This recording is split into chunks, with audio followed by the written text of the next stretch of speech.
If you're still alive in your NFL Survivor pool, congratulations. Most obviously are out, as you know, but some of you may have rejoined some new pools and starting over again because so many people have been knocked out. I am, of course, StatSational with the Sharp app, and I am here to do some of the most in-depth analysis you will find on Survivor pools. And this channel has grown. I'm on an away game right now because of the storm, Hurricane Milton, on its way in to the Tampa area. I had to get out of there so that I can continue to do some work for you guys. I didn't want to lose power. I want to get this video out there as well as the other work that I've got going on at the Sharp app. So hopefully the audio quality, the video quality is good enough for this week, and we're back to normal next week if all goes well with where I am. So I appreciate you guys. You guys have given us a ton of subscriptions based on this video or this series of videos on Survivor pools. Could not be more grateful. If you have not done so, I really appreciate the subscribe. And if you haven't downloaded the Sharp app yet, download it. Even if you don't buy a pro membership, download the app, give it a look.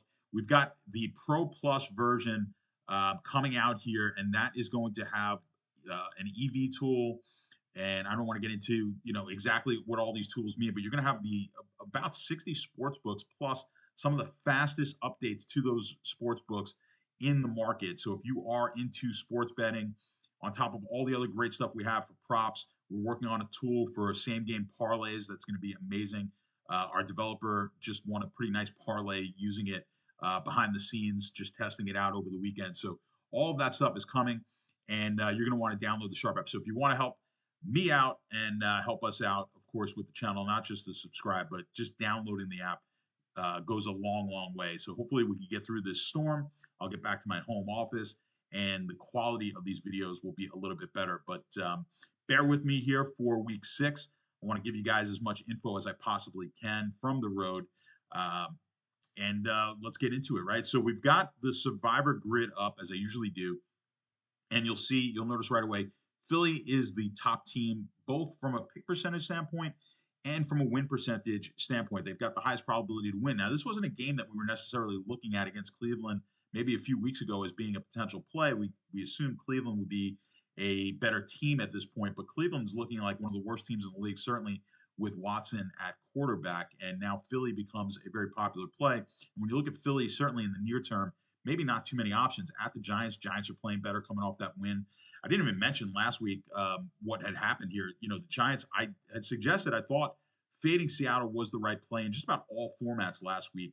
Unfortunately, in a lot of those situations, you'd want to take San Francisco, and without the kicker, that wound up being costly. I think if they have their kicker there, they probably win that game. Of course, Mason fumbles going into the end zone as well to pretty much ice that one. So, I mean, it's just been a crazy year so far in Survivor pools with the best teams going down in almost every week outside of, I think, San Francisco against New England a couple of weeks ago. So it's been hectic. Now, I did advise some of you to take Kansas City on the Monday night game because you have the ability in the very small pools, you have the ability to hedge that game. Now, it didn't look like a game. I know a lot of people were nervous about taking that game. Quite frankly, I don't know what game you could possibly take anymore that you won't be nervous about.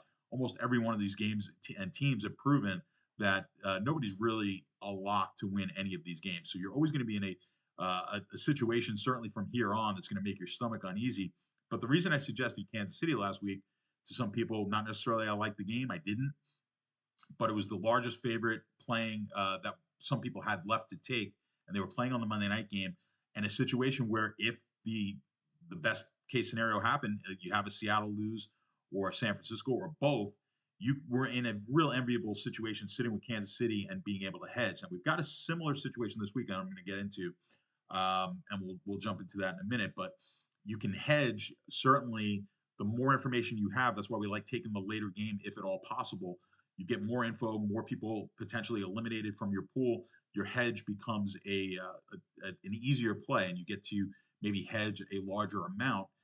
Certainly, if you're in a position where if you win that game, you win the pot by yourself. So let's get back into Survivor Grid and see again what we're looking at. Philly, we talked about here.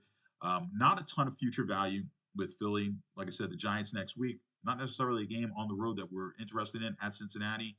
Scary game. Jacksonville at home, potentially. Looks like some better options maybe that week. So we're really got some time, certainly in pools with not as many people. I wouldn't be too concerned about waiting on Philly if you're just looking to hold them or looking to not play them on strictly on the basis that you want to hold them. Houston, similar situation. They're catching 22% of the picks over on Survivor Grid. The win percentage for them, Survivor Grid's got it 73.5. We'll see what I have it on my spreadsheet at. But they're at New England, road game. I know a lot of you don't like taking road games. Again, whatever that win percentage is based on the market and the lines, that is how often that team is going to win that game. The road and divisional and all of that information, the weather, quarterback situation, that's all taken into account on the line. I know people don't necessarily believe that, but it is. Teams on the road win just as often as they do at home at the same point spread. So at a 7-point spread, Houston's going to win this game the same amount of times as a 7-point home team is going to win. But when you look at Houston future value at Green Bay, don't like that game. Home for Indianapolis, maybe, probably not. At the Jets, Detroit, Dallas. Not until week 12 in Tennessee where you really see a situation where you'd want to take Houston. So again, that's another team that we've got some time to wait on taking them. Certainly if you're in a small pool, week 12 is an eternity away. We'll probably never get there in a small pool, certainly with the way we're going. Even if you're in a medium-sized pool, who knows what's going to happen? I mean, you don't wish anyone to get injured. CJ Stroud goes down. It changes everything going into week 12. And we've got, obviously, a bunch of weeks before we get there. So you just don't know with that far out in the future. It's why in larger pools, we have to look further out because the odds of us winning are just astronomical. Like, it's just very unlikely that we're going to win that pool. So we have to take more chances in those type of pools. When we are in a situation where we're down to 2, 3, 4 people, we don't want to take as much of that risk. So we're going to look to take the better teams here. And so far, Philly and Houston have the highest likelihood to win. Baltimore not getting a lot of ownership, and that's primarily because there's going to be several weeks here in the future where we could take them. I want to get into Baltimore a little bit later on here in the video. And then Atlanta is another team getting 19%. They're the third option so far this week. Really interesting. They're at Carolina. Again, another road team, road game, but they've got close to a 70% chance to win according to Survivor Grid and the lines that are out there now.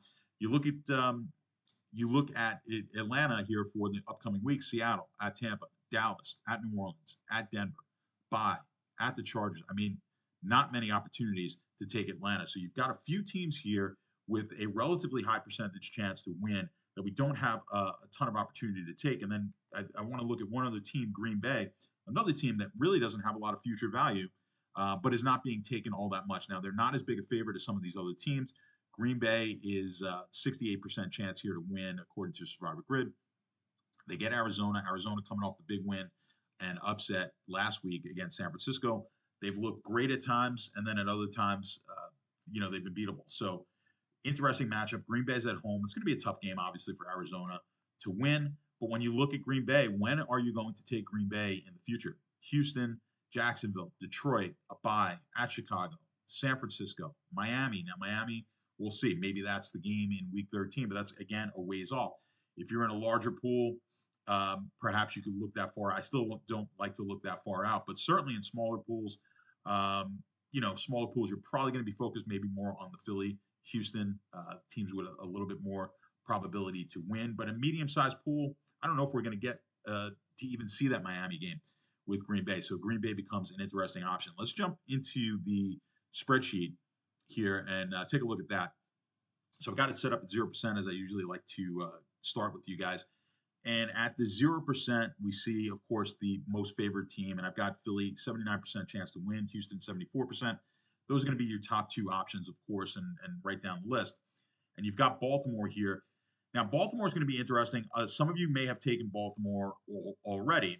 You're going to see in your pools now, the more people that are taking the same team, the more likelihood or the better play it's going to be mathematically and from an EV, expected value standpoint, for you to fade that team. And that threshold column that you're looking at reflects that to a degree. So what this is showing is in your pool, and you really want to look at this only for smaller pools where you've got 3, 4, 5, 10 people left, even 20 people left in your pool. But when you really get to that sub 10, this is a week where, and every week, you really want to look at who people have left to take. I think some people have taken Houston, so you're going to have even more people perhaps in your small sample size of a pool, maybe having to take Philadelphia. Once you make that determination, if it goes as the market is right now at 35% on Philly, the threshold here of 71% means that we can fade Philly with any team over 71%. So, in other words, Baltimore would pop in here as a potential team because the reason I like that in smaller pools is we probably don't, we're not looking to go too deep in the pool. If I was in a pool where I knew that multiple people were going to be on Philadelphia and I could be the only one on Baltimore, I would like that more. Let's just do the math. And if I was home, I'd probably put a graphic up for you guys, but just think about it. I mean, just thinking about it from a logical standpoint, if you knew there were 10 people in the pool and 9 people took Philadelphia, well, then you'd want to take Houston if you could. You'd want to take the team that has the highest likelihood to win, that is not the team that everyone else is taking. Now, if you were heads up, right? So now we shrunk from 10 people in the pool down to even. Who would you want to take? You'd always want to have the highest probability team to win. So the fewer people that you're in against, the more likelihood that you're going to take the chalk, right? So I hope that makes sense. And if you do an expected value, let's try to do it. If you follow along, and I'll see if I can do it in my head. Let me bring my calculator up so I can help myself out. But let's say there's an 80% chance for Philly to win their game, right? So if you're in a heads up situation and your options were, let's say you couldn't take Houston, but you could take Baltimore, right? And so you wanted to see your opponent. Let's say if your opponent, you knew that your opponent was going to take Philly, and you are now in a situation where, well, who do I take? Well, should I fade Philly if if my opponent was taking Philly and put myself in a situation where I have the lower team, the team with the less chance of winning? Well, why would you do that, right? I'd rather just take the week as an even week and continue to try and play optimally. Now, part of this is looking ahead maybe a week or two. And if we bring up Survivor Grid, we could see that, right? So let's see if there's an opportunity here, right? So you want to maybe plan out a week or 2 weeks out in the future if I was down to 2, 3 people left in my pool. And I want to find the optimal path because I want to, at that point, I'm not trying to figure out who I could keep for longer, hold on to Baltimore for a longer period of time. I just want to be able to take the most optimal path over the next couple of weeks. And I want my playing opponent to go ahead and take a team like Green Bay or Atlanta, a team that has a lesser chance, because let them outthink themselves. Now, it worked out last week. I had someone in the comments, I believe it was on TikTok. They were down to 3 people. My assumption was they were both going to take Seattle. I told them that in that situation, you'd have to take San Francisco.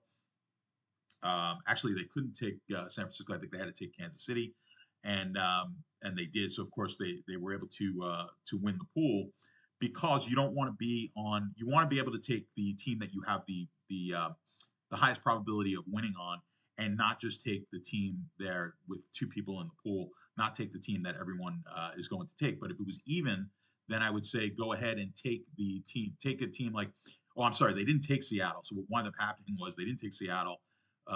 His opponents, one took Washington and one took Chicago.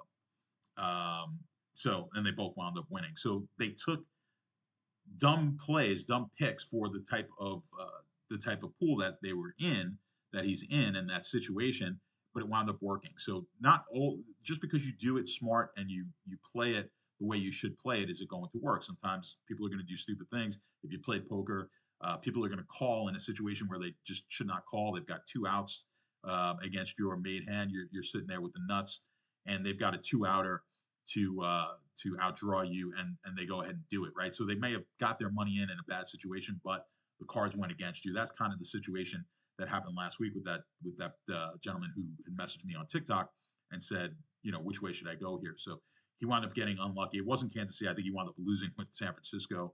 But going into it, he messaged me before the game started. I said, you couldn't ask for anything more here. The fact that these teams, that these guys took lesser teams as opposed to taking Seattle, which they could have taken. And then, of course, it doesn't work out because Seattle loses the game. But I digress there a bit. You want to figure out when you're heads up, you definitely want to make sure you're taking the best team.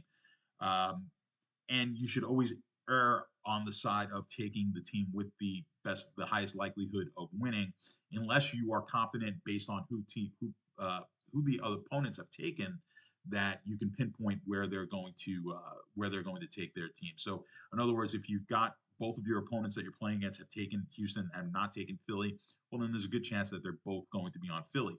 So at that point, how would you figure if you knew both were going to take Philadelphia? How would you go about um, how would you go about figuring out whether or not you should fade them, right? So just if you look at the threshold number, and I'll bring that up again. Just looking at the threshold, if you had 60, there's three people left in the pool, and you said, well, 67% are going to take Philly. You see the threshold goes down quite a bit, right down to 50. So it's basically saying you can fade it with any team. If you do an expected value calculation, what you'd have to do here is figure out the probability of uh, Philadelphia winning their game, which is about 79%. And then let's say you went and take a team like Baltimore, the probability of them winning the game, and then what's the expected value? The expected value is whatever. Let's say if there was $1,000 in the pot, you're all basically at an equity of $333.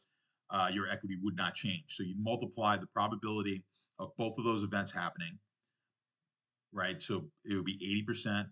And I guess I'm going to make myself do it, right? So the expected value here of 80%,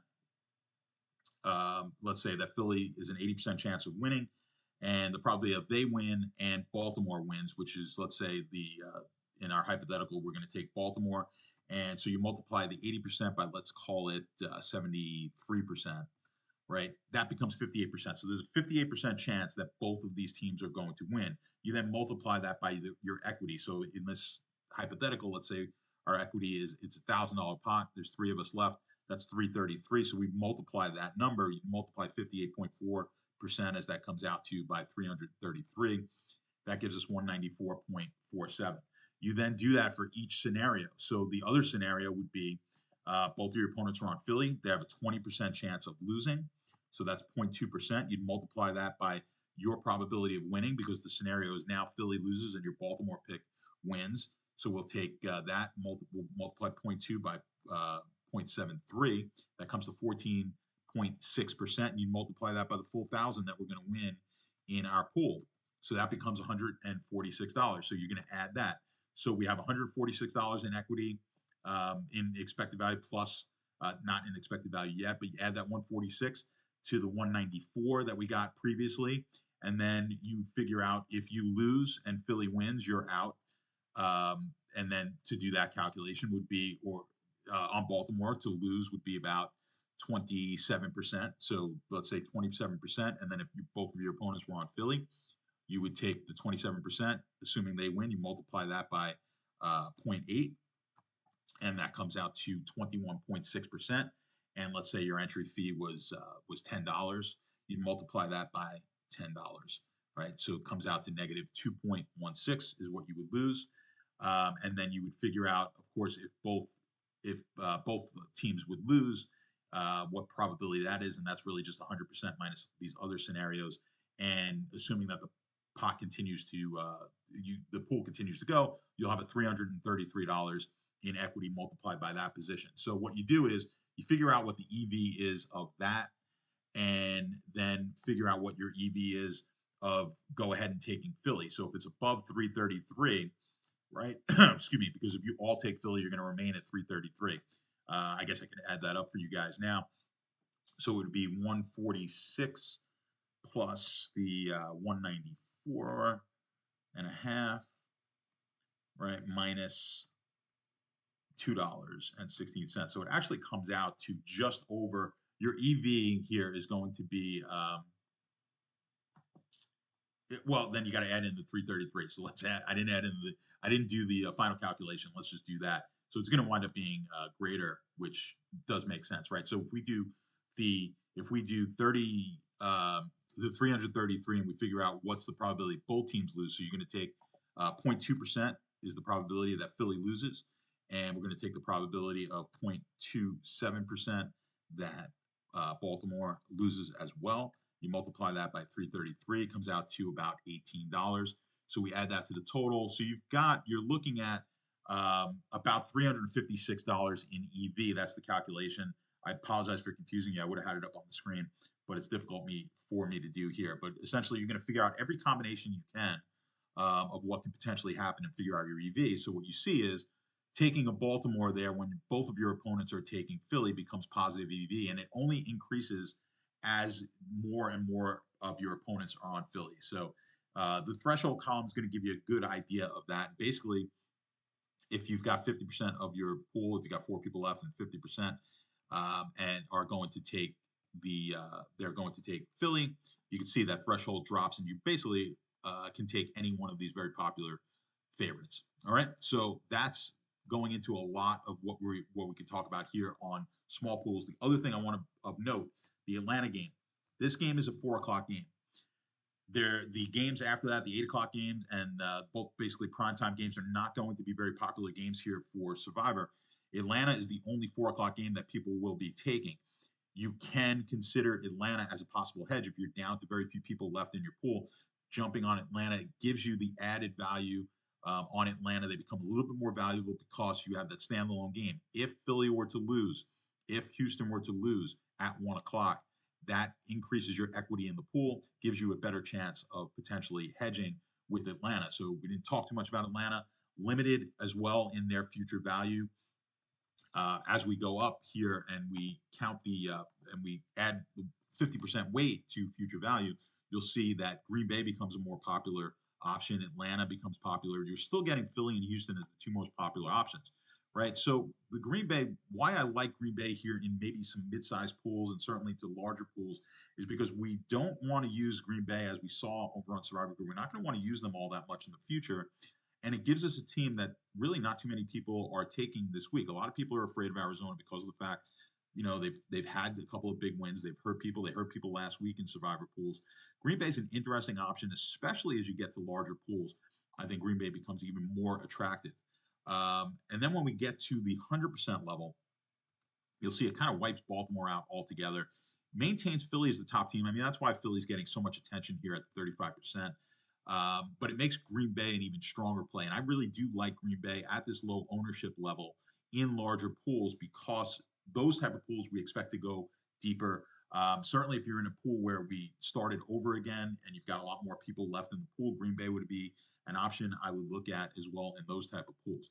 Now, one other thing that I think is sneaky is Baltimore. Now, Baltimore has a lot of future value, but no one is going to be taking them. Very few people are going to be taking them because of the fact that they have a lot of future value. But you're looking at one of the teams here this week against Washington, who has been very good. But we're looking at this strictly on the numbers, and we'll follow the lines as I tell you guys to do throughout the week, and follow Survivor Grid as well. But when we look at this, if you've taken some pretty weak teams thus far, and I know some of you who are in pools where you have a buyback have done that, where you've taken Carolina, you may have taken Vegas. You've got some teams that you've taken that are by far the weakest teams in the league, and you've gotten away with it. This is a time where you could cash in some of your equity and take some of the better teams. You don't consistently have to try and look to take lesser teams.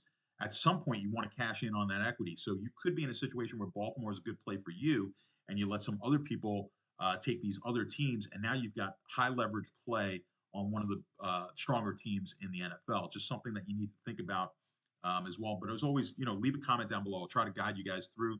We'll see how this storm works, so bear with me as far as responding to a lot of your questions, but I will do my best.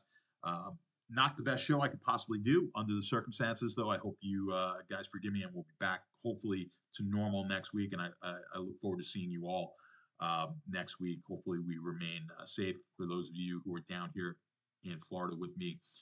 Best of luck to you guys through this storm. It does not look to be like a fun one. And hopefully, we're all together again next week. Good luck, everybody.